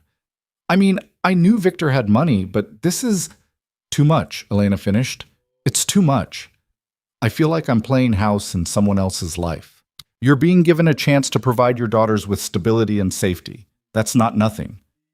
Sarah handed her a container of lo mein. How are you feeling? Really? Elena poked at her noodles. Scared, angry, grateful, resentful. All of it at once, all the time. Dr. Chen says my blood pressure is concerning. She's talking about bed rest if it doesn't improve. And Victor? Is trying, I think. We have our first therapy session tomorrow, and I can already tell he's going to hate every second of it. Elena set down her food. Sarah, what if this doesn't work? What if we can't figure out how to do this without destroying each other? Then you'll cross that bridge when you come to it. But Elena, you have to actually try. You have to give him a real chance to prove he can change. Sarah reached over and squeezed her hand. I know I was the one pushing you to leave. I know I saw what he was doing to you, but I also see that he's making an effort now. Maybe not perfectly. Maybe not in ways that feel comfortable, but he's trying. They ate in silence for a while, the kind of comfortable quiet that only existed between old friends. Eventually, Sarah said, Have you thought about what happens after the babies are born? Every second of every day. Elena's hand moved to her belly. I think about whether Victor will try to take them from me, whether I'll be strong enough to maintain boundaries when I'm exhausted and outnumbered, whether they'll grow up thinking this is normal, the guards, the surveillance, the constant threat of violence. Or maybe they'll grow up knowing they're loved by both parents, even if those parents have a complicated relationship. Sarah stood, gathering the empty containers. You're catastrophizing. It's understandable, but you're borrowing trouble from a future that hasn't happened yet. Focus on now, on staying healthy, on preparing for their arrival. The rest will figure itself out. After Sarah left, Elena prepared for bed in the master bathroom, another space that felt too large, too luxurious. She was brushing her teeth when her phone rang. Victor. I'm sorry to call so late, he said. I just wanted to check on you. Make sure you're settling in okay. I'm fine. The house it's beautiful, Victor. Thank you. You don't have to thank me. It's for our daughters. A pause. Can I ask you something? Okay. Are you afraid of me? The question caught her off guard. Elena sat on the edge of the bathtub trying to formulate an honest answer. Sometimes. Not that you'd hurt me physically, but that you'd overwhelm me again. Take over my life until I can't breathe. That kind of afraid. I'm afraid of that too, he said quietly. I'm afraid I'll fall back into old patterns without realizing it. That I'll start making decisions for you, justifying it as protection, and wake up one day to find you've left again. I don't think I could survive that twice. The vulnerability in his voice was startling. Elena had heard Victor angry, passionate, commanding, but this raw honesty was new, uncomfortable for both of them. Then we both need to pay attention, she said. We both need to be honest when something doesn't feel right. That's what therapy is for, I think, to help us see the patterns before they become problems. I'm not good at therapy. You've been to therapy before? Once. After my father died, my uncle sent me to someone who was supposed to help me process my grief. Victor's tone dripped sarcasm. What she actually did was try to medicate me into submission. I lasted 3 sessions before I walked out and never went back. Elena closed her eyes, adding another piece to the puzzle of Victor Romano. This will be different. We're choosing this, both of us. And if the therapist isn't right, we'll find another one. Okay. He sounded doubtful but willing. I should let you sleep. Dr. Chen said you need more rest. Good night, Victor. Good night, Elena. And I'm glad you're safe. In the house, I sleep better knowing you're protected. After he hung up, Elena sat in the quiet bathroom and let herself admit something she'd been avoiding. She slept better too. The new locks, the security system, the guards outside. As much as she resented the loss of privacy, there was a part of her that felt safer, that could exhale slightly, knowing that if something happened, help was seconds away. It was a complicated relief, but relief nonetheless. The next morning brought her first appointment with Dr. Reina Martinez, the therapist Catherine had recommended. The office was in a discreet building in Manhattan, the kind of place where patient confidentiality was taken seriously and discretion was built into the architecture. Victor was already in the waiting room when Elena arrived, his leg bouncing with nervous energy, his expression guarded. You came, Elena said, surprised despite herself. I said I would. He stood as she approached. I don't break my promises to you. They were called back together, entering a warm office filled with plants and comfortable furniture that seemed designed to put people at ease. Dr. Martinez was younger than Elena expected, maybe early 40s, with kind eyes and a calm demeanor that suggested she'd heard every variation of human dysfunction and wasn't shocked by any of it. Thank you both for coming, she said, gesturing to a couch. I understand this is court-ordered? It's agreement-ordered, Victor corrected. We're here voluntarily. Voluntarily under duress, Elena added. I insisted on it as part of our custody negotiation. Dr. Martinez smiled. Honesty, good. That's what we need here. Let me explain how this works. My job isn't to take sides or to fix your relationship. My job is to help you communicate effectively, especially as co-parents. You don't have to like each other. You don't have to be together. But you do need to be able to talk about your children without it becoming a war. For the next hour, Dr. Martinez asked questions, gently probing the history of their relationship, how they met, how they fell in love, what went wrong. Victor was tense throughout, his answers clipped and defensive. Elena found herself doing most of the talking, years of suppressed feelings pouring out in a rush. He made every decision, Elena explained. What I wore to events, who I could see, where I could go. He'd say it was for my safety, that his world was dangerous, but really, it was just control. And you felt trapped, Dr. Martinez said. I felt like I was disappearing, like I was becoming this doll version of myself that existed just to be what he needed. Dr. Martinez turned to Victor. Is that how you saw it? That you were controlling her? Victor's hands clenched on his knees. I saw threats everywhere. My world is dangerous. People die. And Elena, she was so innocent, so unaware of what could happen. I thought if I could just keep her close, keep her safe, nothing bad would touch her. So you loved her by limiting her. I loved her by protecting her. His voice rose slightly. Is it controlling to not want the woman you love kidnapped, killed, used as leverage? It's controlling when you don't give her a choice in how that protection looks, Dr. Martinez said calmly. Victor, help me understand something. When Elena tried to talk to you about needing more freedom, what happened? He stopped, his jaw working. I didn't listen. I told her she was being naive, that she didn't understand the dangers. You dismissed her concerns. Yes. And Elena, when he dismissed you, what did you do? I stopped trying to talk to him. I just pulled away, started planning my escape. Elena's voice shook. I should have tried harder to make him understand, should have been more direct.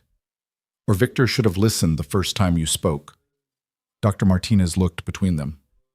Here's what I'm hearing. Victor, you respond to fear with control. Elena, you respond to control by withdrawing. These are incompatible coping mechanisms. If we don't address them, you're going to repeat this cycle with your daughters in the middle of it." The bluntness of the statement landed like a physical blow. Victor flinched. Elena felt tears prick her eyes. "So what do we do?"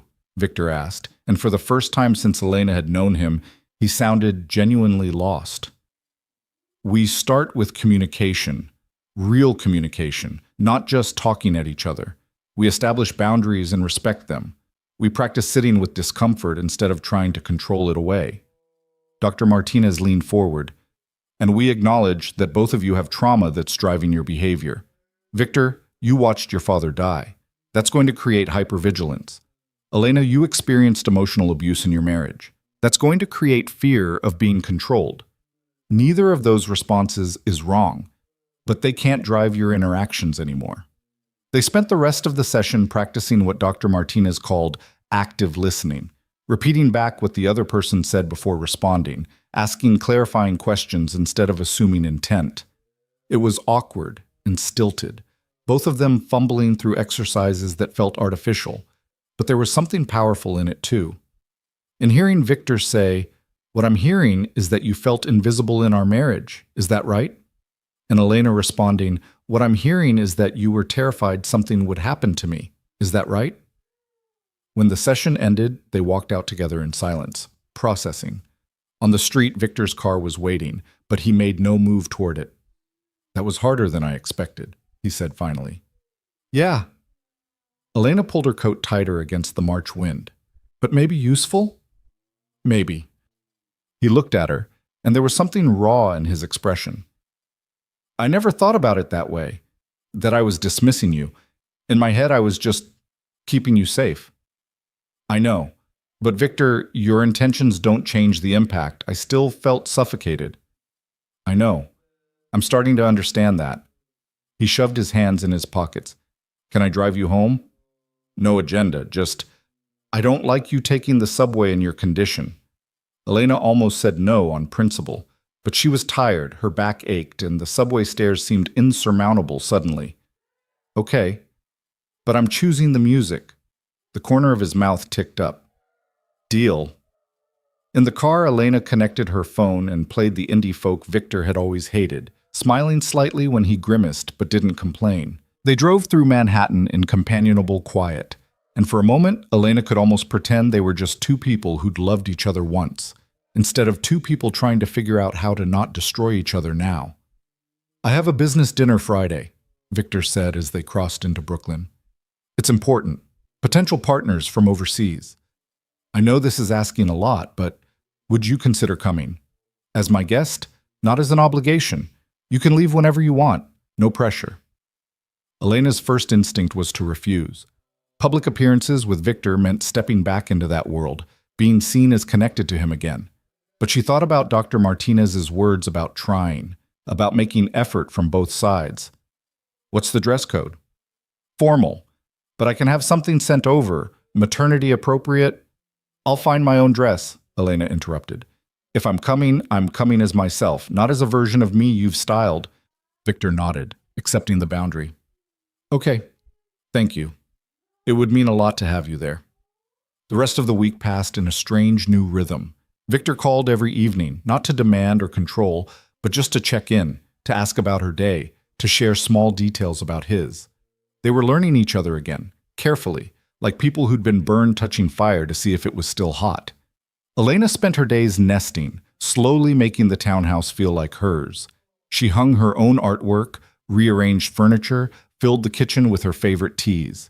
The guards rotated shifts outside, and she learned their names, started to see them as people rather than symbols of her captivity. Dominic had a daughter in college. Paolo was getting married in the summer. They were just men doing a job, and that job happened to be keeping her alive. Dr. Chen visited for a home check, monitoring Elena's blood pressure and the baby's growth. Everything was progressing well, but the warnings about bed rest persisted. "You need to slow down," Dr. Chen said firmly. "I know you're trying to nest, but your body needs rest more than it needs a perfectly organized nursery." Friday arrived too quickly. Elena spent the afternoon getting ready, struggling into a black maternity gown she'd found at a boutique in Park Slope. It was elegant without being flashy, fitted enough to show she was pregnant but not so tight that she felt exposed. She did her own hair and makeup, asserting control over the small things she could control.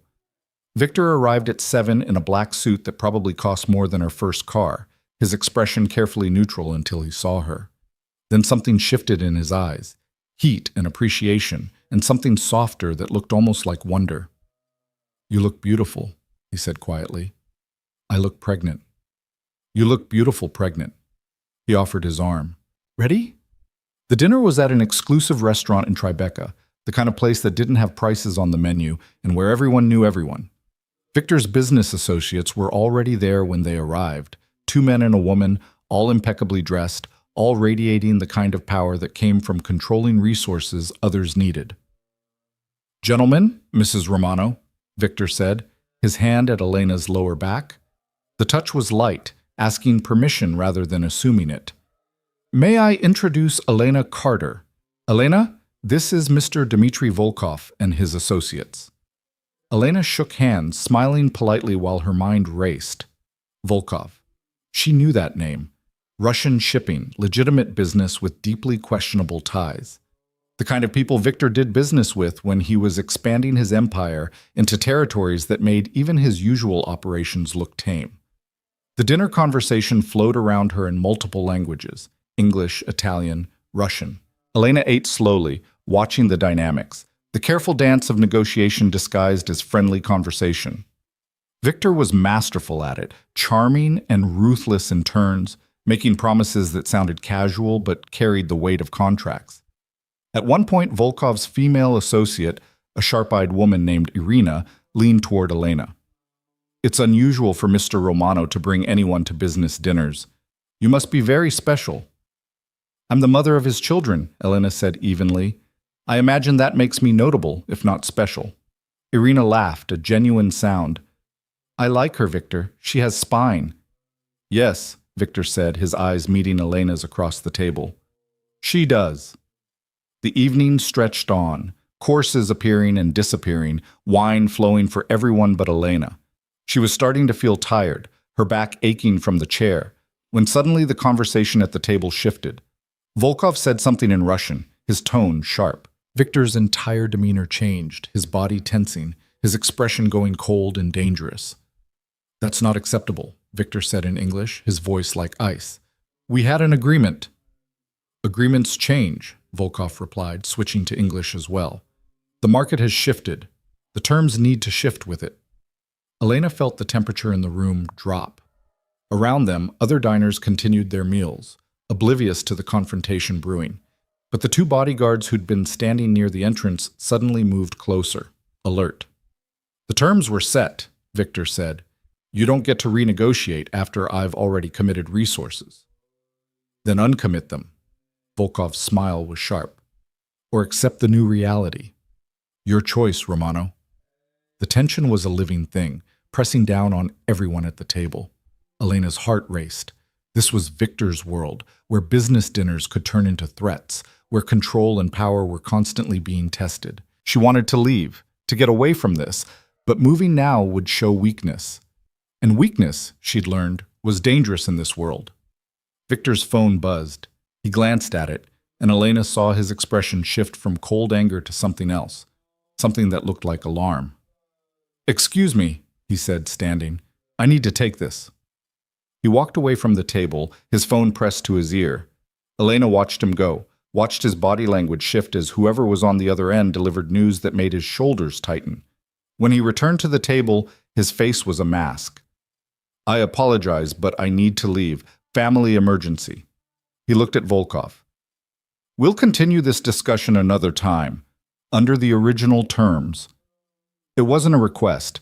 It was a statement of fact, delivered with enough force that even Volkov didn't argue. Victor helped Elena from her chair, his hand gentle despite the obvious tension radiating through him. In the car, Elena asked, "What's wrong?" "There's been an incident. One of my warehouses in Red Hook. Fire, possibly arson." His jaw was tight. "Marco's team is handling it, but I need to be there." "Is anyone hurt?" "We don't know yet." He looked at her. "I'm taking you home first. Dominic will stay with you." "Victor, if this is serious..." You're more serious, you and our daughters. He took her hand, squeezing gently. I need you safe before I can deal with anything else. They pulled up to the townhouse 20 minutes later. Dominic was already waiting outside, his expression grim. Victor walked Elena to the door, checking the locks and the security system himself before he'd leave. I'll call you when I know more, he promised. Lock the door behind me. Don't open it for anyone but the guards. Promise me. I promise. Be careful. Always. He hesitated, then leaned in and kissed her forehead, a brief touch that sent warmth through her entire body. Thank you for coming tonight. For trying. Then he was gone, disappearing into his car, Dominic closing the door behind her with a firm click. Elena stood in the entrance hall of her beautiful, protected house and listened to the sound of Victor's car driving away into whatever danger was waiting for him. She climbed the stairs to the bedroom, her body heavy with exhaustion and worry. The babies were active, rolling and kicking, responding to her elevated heart rate. She changed into pajamas and lay down, trying to calm herself, trying not to imagine all the ways tonight could go wrong. Her phone rang at midnight. Victor. Everything okay? She asked immediately. It was arson. Professional job. No one was hurt, thank God, but the building's a total loss. He sounded tired. We're dealing with it. Was it Volkov? Retaliation for you not backing down? Maybe. Probably. I won't know for sure until we investigate. A pause. I'm sorry you had to see that tonight. The business side of things. It's ugly. It's your world. If I'm going to be in your life, even tangentially, I need to understand it. Elena rolled onto her side, the phone pressed to her ear. Are you safe? Yes, I'm always safe. That's not true, and we both know it. Silence. Then, no. It's not true. But I'm good at what I do, Elena. I know how to handle threats. That doesn't make me feel better. I know. His voice softened. Get some rest. We have therapy again Tuesday. I'll see you before then. After they hung up, Elena lay in the dark and thought about the reality of what she'd signed up for. Not just co-parenting with Victor, but existing adjacent to his world. A world where warehouses burned and business partners threatened and violence lurked constantly at the edges. A world her daughters would be born into, whether she wanted it or not. Sleep came slowly, troubled by dreams of fire and locked doors and Victor's face as he'd left, equal parts determination and fear. When she woke in the morning, her first thought was to check her phone for messages. There was one from Victor, sent at 3 a.m. Everything's handled, sleep well. And underneath it, a photo. Not of the warehouse or the damage. Just of the sunrise over Manhattan, taken from wherever Victor had been when sleeplessness and worry had driven him to watch the dawn. Elena stared at the image, this small offering of beauty in the middle of crisis, and felt something shift in her chest. Not forgiveness exactly. Not love, at least not the simple kind, but recognition. Recognition that Victor Romano was trying, in his complicated, imperfect way, to be better than he'd been, to show her a different version of himself. Whether that version could last, whether it was real or just performance, she didn't know yet, but she was beginning to think she wanted to find out. The warehouse fire turned out to be just the beginning. Over the next 2 weeks, 3 more of Victor's properties were targeted. A shipping container yard in Newark, a construction site in Queens, and a restaurant in Little Italy that had been in the Romano family for 3 generations. The attacks were coordinated, professional, designed to send a message that someone was willing to go to war. Elena watched it unfold from the relative safety of the Park Slope townhouse, seeing the strain build in Victor's face each time he visited, hearing it in his voice during their nightly phone calls. He was sleeping less, working more, the careful progress they'd been making in therapy starting to fray under the pressure of maintaining his empire while someone actively tried to dismantle it. It's Volkov, he told her during one late-night visit, accepting the tea she'd made him but not drinking it, just holding the cup like he needed something to do with his hands. We have evidence now. He's trying to force me to accept his terms by bleeding me dry, making me desperate enough to agree to anything. Elena sat across from him in the living room, 32 weeks pregnant now, her belly enormous and the twins so active she could see their movements through her shirt. What are you going to do? End it. His voice was flat, emotionless in that way that meant he was feeling too much and locking it all down. There are ways to handle situations like this, permanent ways. The implication hung in the air between them, heavy and dark. Elena felt her heart rate spike, felt the babies respond to her stress with a flurry of kicks. You're talking about killing him. I'm talking about protecting what's mine. Victor finally looked at her, and his eyes were hard, the warmth she'd started to see in them over the past weeks completely absent. He's declared war, Elena. You don't win wars by being reasonable. You win them by not fighting them in the first place. She leaned forward, trying to catch his gaze, to find the man who'd been trying so hard to change underneath the ruthless crime boss who was taking over. Victor, if you do this, if you have him killed, there will be consequences. His people will retaliate. More violence, more danger. When does it end? It ends when I make it end. He set down the tea, standing abruptly. I didn't want to burden you with this. You're supposed to be resting, staying calm. Your blood pressure. My blood pressure is the least of my concerns right now. Elena struggled to her feet, refusing to have this conversation while he loomed over her. I'm concerned about you becoming the man I left again, the one who solves every problem with force and control. This isn't about control. This is about survival. It's always about survival with you. But Victor, at what cost? What kind of world are you creating for our daughters? One where violence is always the answer, where every conflict ends in bloodshed? His face darkened. I'm creating a world where they're safe, where no one dares touch them because they know what I'm capable of. You're creating a world where they grow up afraid, where they learn that love means dominance and protection means possession. Elena's voice cracked. I can't do this again. I can't watch you spiral into that darkness and pretend it's for my own good. Then don't watch. The words came out harsh, sharp enough to cut. I never asked you to be part of this side of my life. I've tried to keep you separate, to protect you from the ugly reality of what I do. But you keep pushing, keep demanding to understand, and now you're upset when you see the truth. The truth is that you're choosing violence when there are other options. You could walk away from the deal with Volkov. You could absorb the losses. I could show weakness and watch my entire organization crumble. Victor's voice rose, frustration and exhaustion bleeding through his control. You don't understand how this works, Elena. In my world, weakness is death. If I let Volkov get away with this, every other enemy I have will see an opening. They'll come after me, after my family, after you and our daughters. The only way to stop it is to make an example so brutal that no one ever tries this again.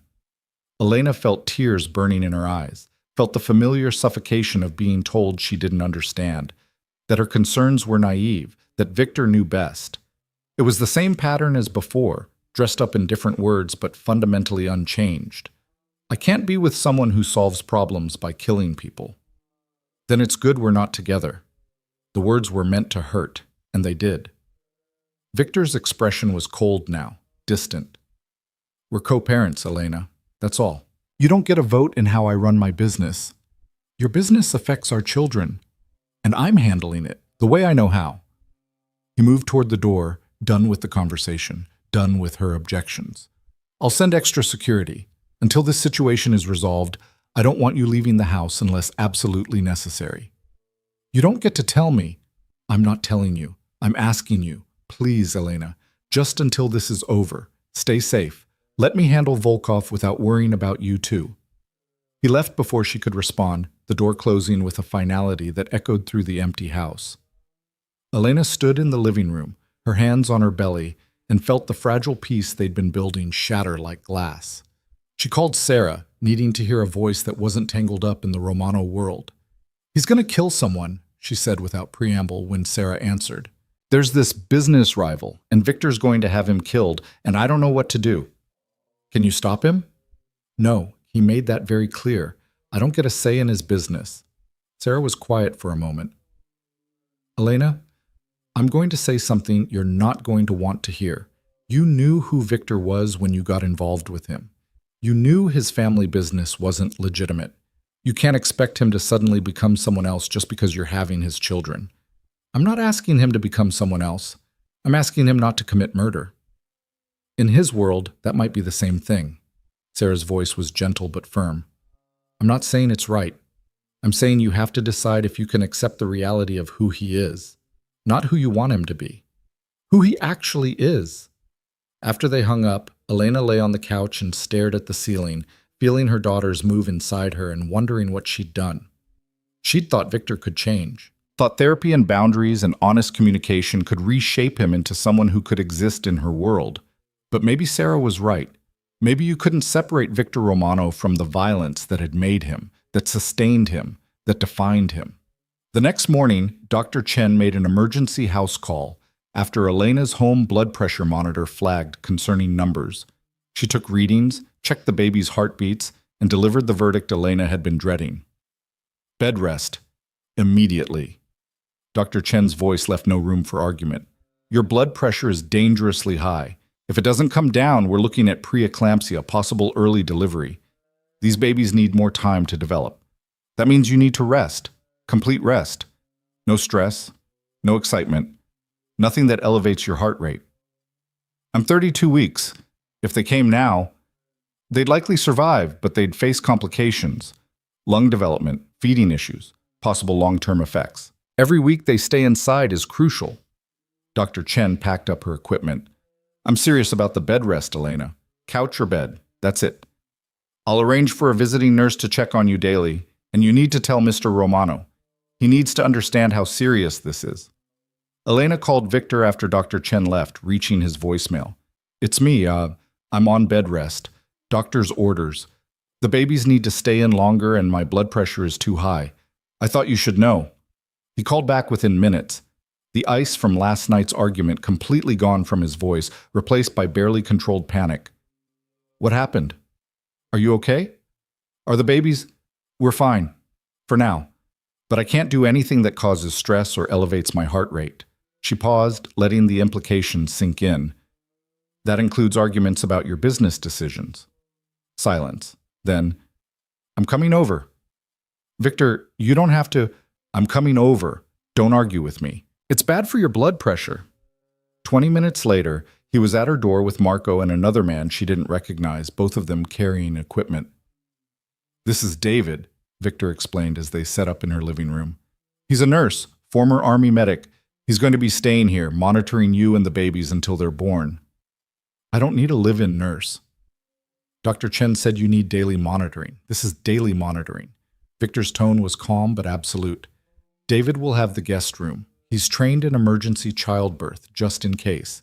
He's also trained in security protocols. 2 birds, 1 stone. Elena wanted to argue, wanted to assert her independence, but she was too tired and too scared. The truth was, having someone medically trained in the house did make her feel safer, and David seemed nice enough, professional and quiet, promising to stay out of her way unless she needed him. After Marco and David retreated to set up the monitoring equipment, Victor sat on the edge of the couch where Elena was propped up with pillows. I'm sorry, he said quietly.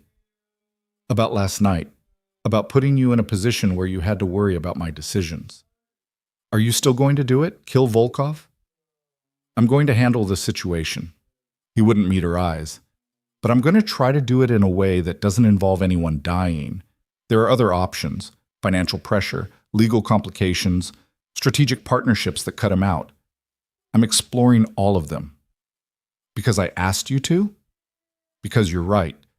He finally looked at her, and the vulnerability in his expression was startling. I was falling back into old patterns, solving problems the way my uncle taught me to solve them, with force and fear. But that's not who I want to be anymore. Not for you, and especially not for them.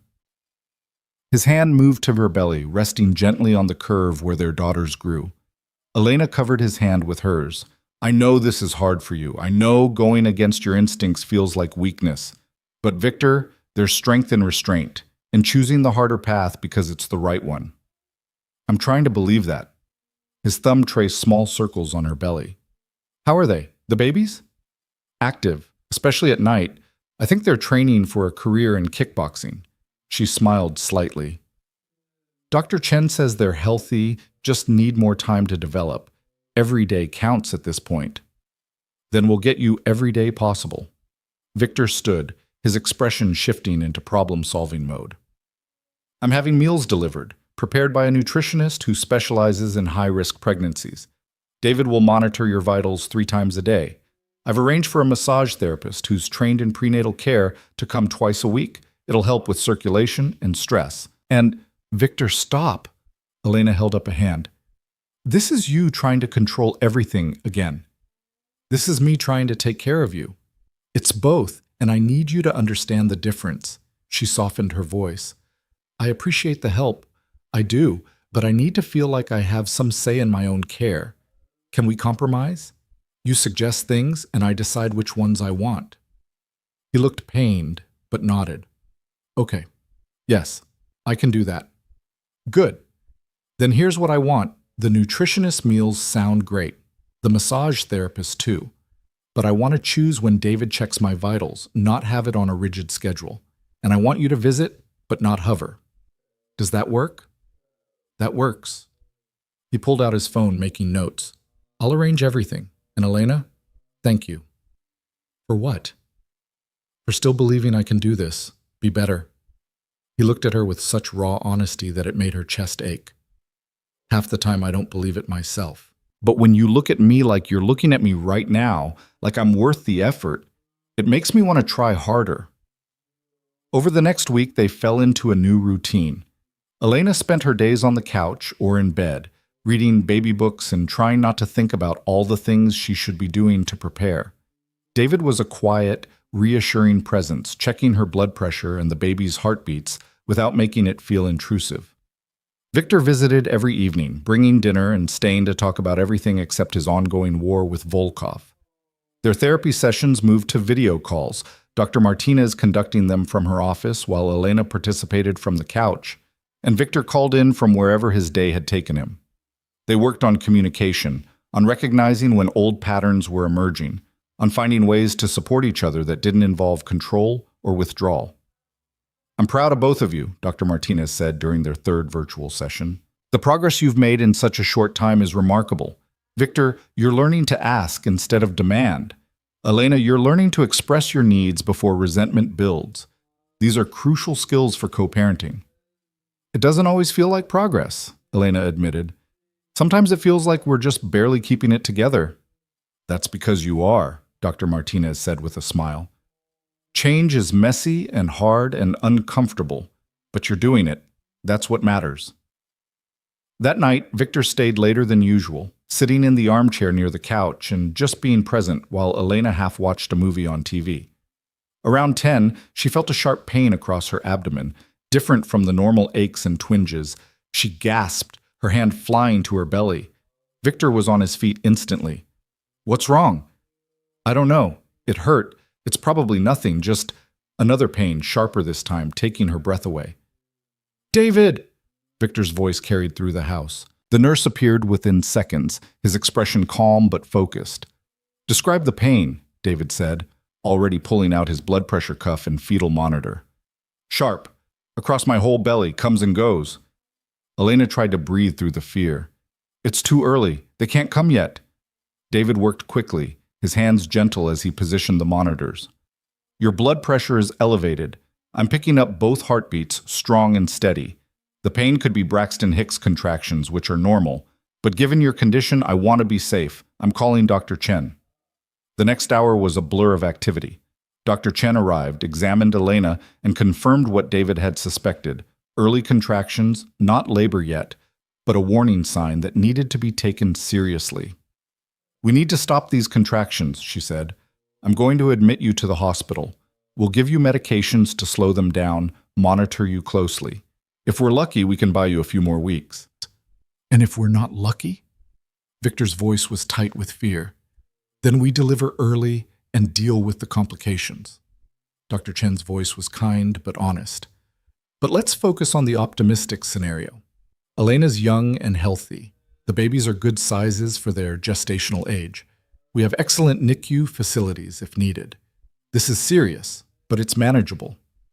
The ambulance ride to Mount Sinai felt surreal. Elena lying on the gurney while Victor held her hand and David relayed information to the EMTs. At the hospital, they were whisked into a private room.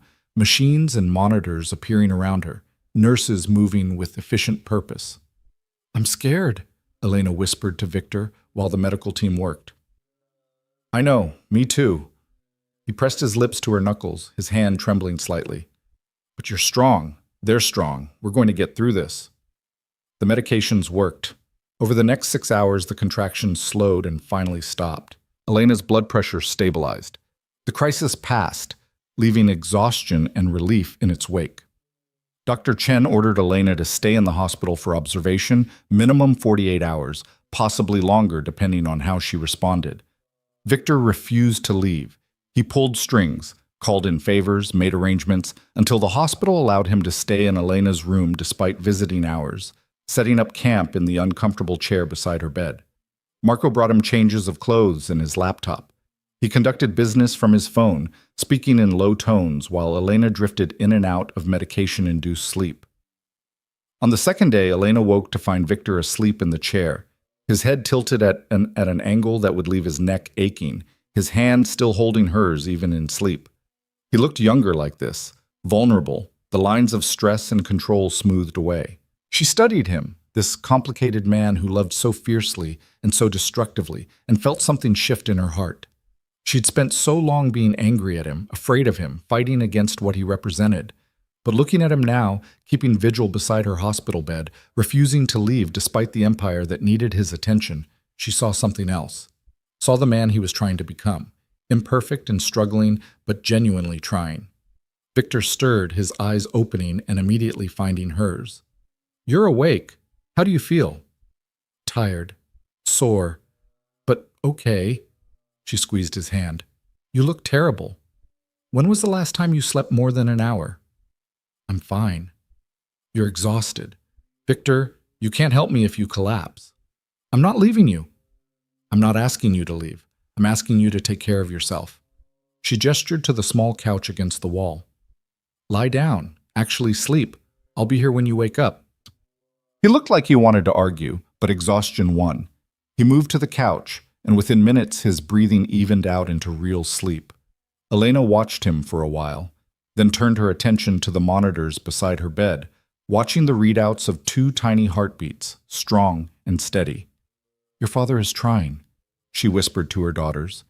"He's difficult and controlling, and sometimes impossible, but he's trying. And maybe that's what love looks like sometimes. Not perfect, not easy, but genuine effort to be better." Dr. Chen visited that evening with good news. "Contractions have completely stopped. Blood pressure is stable. I think we're out of the woods for now. But Elena, you're staying on complete bed rest until delivery. No exceptions. And we're moving up the delivery date. I want to schedule a C-section for 37 weeks. That gives the babies time to develop while minimizing the risk of complications." "So 37 weeks is 5 weeks away," Elena said, doing the math. 5 weeks of bed rest. "I know it's hard, but it's necessary." Dr. Chen looked at Victor, who'd woken when she entered. "Mr. Romano, she's going to need help. Round-the-clock support. Can you arrange that?"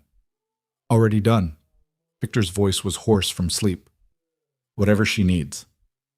They were discharged the next day with strict instructions and enough medications to stock a pharmacy. The ride home was quiet, Elena processing the reality that in 5 weeks, just 5 weeks, she would meet her daughters. The townhouse felt different when they arrived, both safer and more confining. Her world was narrowing to these rooms, this couch, this bed.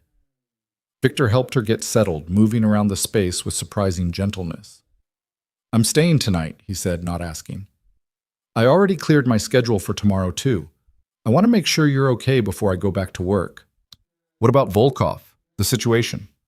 "Being handled. I took your advice, found another way." He sat on the edge of the couch. "I reached out to some of his competitors, offered them information about his operations in exchange for them putting pressure on him financially. Legal pressure. Nothing violent. It's slower than my original plan, but it's working." He's backed off.